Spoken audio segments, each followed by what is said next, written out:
Bom dia a todos. Iniciemos no dia de hoje com mais um devocional com Deus, à luz da palavra. Amém? E hoje nós vamos estar meditando em João, capítulo 2, a partir do versículo 13, com o título Jesus purifica o templo. Amém? Pegue a sua Bíblia, vamos estar primeiramente elevando a Deus uma oração. Senhor Deus e Pai, eis-me aqui, Senhor, para cumprir o Teu querer e a Tua vontade, Senhor. Pai, desejar eu peço que o Senhor esteja abençoando as pessoas que vão estar visualizando esse vídeo, Pai. Que vão estar meditando juntamente comigo na Tua palavra, Senhor. E a Tua palavra, ela é luz, a Tua palavra, ela vivifica. Senhor, meu Deus, e aonde essa mensagem chegar, que pessoas possam ser impactadas de forma sobrenatural, que elas possam ser tocadas pela Tua presença, que elas possam sentir algo diferente, Pai. E que essa palavra, que essa mensagem venha estar tirando a venda dos olhos, venha estar trazendo entendimento e revelação da Tua palavra. Senhor, meu Deus, é o que eu te peço, te louvo e te agradeço. Amém. Então vamos estar abrindo lá, se você não abriu ainda, abra sua Bíblia. Jesus purifica o templo. Amém? Capítulo 2 do livro de João, o qual nós estamos estudando, meditando agora a partir do versículo 13, diz assim: Estava próxima a Páscoa dos judeus, e Jesus subiu a Jerusalém. E achou no templo os que vendiam bois e ovelhas e pombos, e os cambiadores assentados. E tendo feito um azorrague de cordéis, lançou todos fora do templo, bem como os bois e ovelhas, e espalhou o dinheiro dos cambiadores e derrubou as mesas. E disse aos que vendiam pombos: Tirai daqui estes e não façais da casa de meu pai casa de vendas. E os seus discípulos lembraram-se do que está escrito: O zelo da tua casa me devorará. Responderam, pois, os judeus e disseram-lhe: Que sinais nos mostra para fazeres isso? Jesus respondeu e disse-lhes: Derribai este templo, e em 3 dias o levantarei. Disseram-lhe, pois, os judeus: Em 46 dias foi edificado este templo, e tu o levantarás em 3 dias? Mas ele falava do templo do seu corpo. Quando, pois, ressuscitou dos mortos, e os seus discípulos lembraram-se.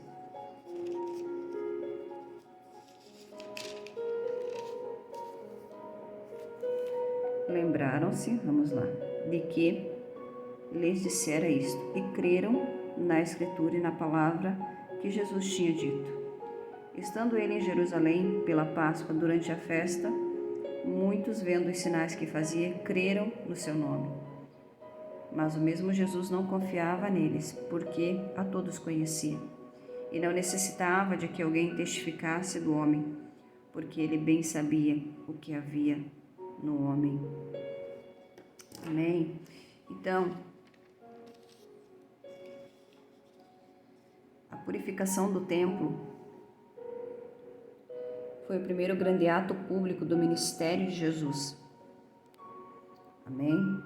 E quando ele se revoltou ali, expulsou ali os mercadores, porque eles faziam comércio ali, vendendo ali os animais, porque as pessoas que viajavam, que vinham de vários lugares, principalmente para a festa da Páscoa, eles compravam ali os seus animais para poder sacrificar no templo. Jesus, quando ele viu aquilo, ele se revoltou. Então esse foi o primeiro grande ato público do ministério de Jesus. E foi com grande indignação, que ele expulsou ali da casa de Deus os ímpios, os avarentos e os que invalidavam o verdadeiro propósito espiritual, dela, ali do templo do Senhor. Então a dupla purificação do templo, efetuada por Jesus durante o seu ministério de 3 anos, indica quão importantes são as lições espirituais, amém, que se seguem. Aqui o Senhor, ele fala ali, do zelo, da casa. Então, aqui nesse ato, o Senhor demonstrou a importância de ter zelo pela casa do Senhor. Amém? E nessa passagem aqui bíblica, ele deixa para nós 3 lições. Em primeiro lugar, que o maior cuidado de Jesus é com a santificação e com a devoção sincera dentro da igreja. Amém? Que ele morreu para santificá-la, purificando-a para ser santa e irrepreensível, né? E quando eu falo aqui igreja, congregação e templo, não estou me referindo apenas à congregação de 4 paredes, que é o templo onde nós congregamos, mas também falo do nosso templo, que é o nosso corpo, né? Ao qual o Senhor Jesus habita, ao qual a presença do Espírito Santo habita. Então nós também somos templo, né? O nosso corpo é templo do Espírito Santo, e a qual também não pode ser contaminado e não pode ser profanado. Ao contrário, tem que ser purificado, né, pelo sangue de Jesus, que é o sangue de Jesus que purifica o nosso corpo, o nosso templo do Espírito Santo. Nessa época o templo era em Jerusalém, tanto que Jesus fala aqui, né, que o templo seria derrubado. E os judeus aqui até questionam ele, né, se o templo foi construído em 46 dias, como que o Senhor Jesus iria derrubar o templo em 3 dias, né? Mas isso realmente aconteceu porque Jesus estava falando, né, da morte dele, da crucificação na cruz e da ressuscitação. E realmente, até os dias de hoje, né, em Israel, em Jerusalém, ao lado do templo, tem pedras gigantescas que foram derrubadas quando o templo foi depredado, né? No ano 70 depois de Cristo. O capitão do exército lá, Tito, né, do exército romano, destruiu o templo e até hoje tem pedras gigantescas bem nesse local onde Jesus esteve e onde ele expulsou os mercadores. Há pedras gigantescas, né, do antigo templo que foi destruído no ano 70 depois de Cristo. Então Jesus realmente confirmou que o templo ele seria destruído, o templo físico mesmo, né?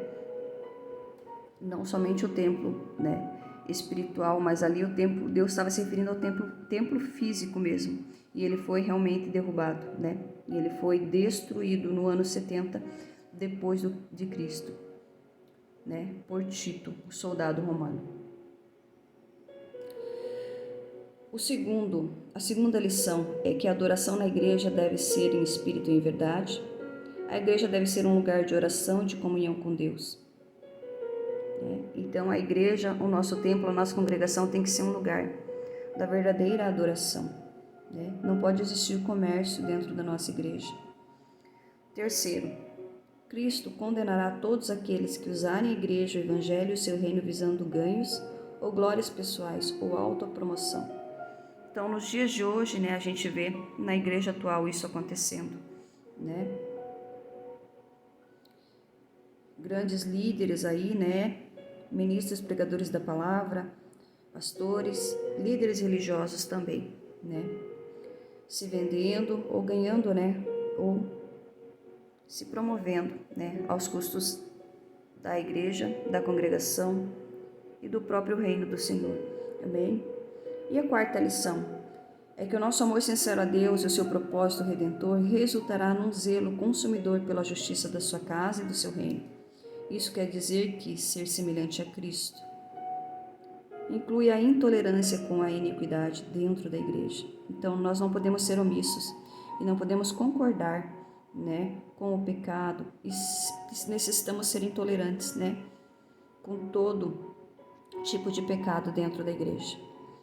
Quinta lição, é essencial que todo autêntico ministro cristão proteste contra aqueles que profanam e degradam o templo e o reino de Deus. Então é necessário verdadeiramente que a gente venha protestar contra aqueles que profanam, né, o templo e o reino de Deus.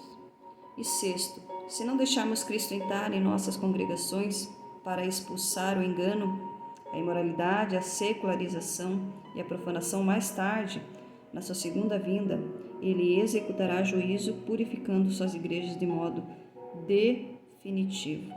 Amém? Então, aqueles que são omissos e que concordam com o pecado dentro da igreja, como temos visto hoje em dia, né? Muitos ministros, pregadores da palavra, né? Adoradores pastores dando mau testemunho, né? E pessoas ali vendo o pecado e concordando. Mas haverá um preço, né? Porque Deus é um Deus de justiça, então Ele virá, né? Quando Ele virá, a justiça será feita. Amém? E todos aqueles que profanam a casa do Senhor, o templo do Senhor, a qual ele tem que ser purificado, né? Arcarão com a justiça do Senhor. Amém? E quando eu falo templo aqui, a congregação, me refiro à nossa congregação, ao nosso templo de 4 paredes. Mas ao nosso templo físico como pessoa também, né? E a partir do momento que a gente permite que o nosso corpo, que é templo do Espírito Santo, seja profanado, amém? E a gente permite que o pecado entre nesse templo que é santo, templo onde somente o Espírito Santo pode habitar, nós arcamos com as consequências. Aqui na terra, no plano terreno mesmo, nós arcamos com as consequências da iniquidade e do pecado quando nós permitimos que isso entre no nosso templo, que deveria ser um templo santo, né, ao qual o Senhor Jesus ele veio e ele purificou, não é? Quando ele veio sobre as nossas vidas, quando nós recebemos ele como Senhor e Salvador, nós descemos as águas do batismo e ali nós somos limpos e purificados, e o nosso corpo, que é templo do Espírito Santo, passa a estar limpo e purificado. E assim nós precisamos manter até a vinda do Senhor Jesus.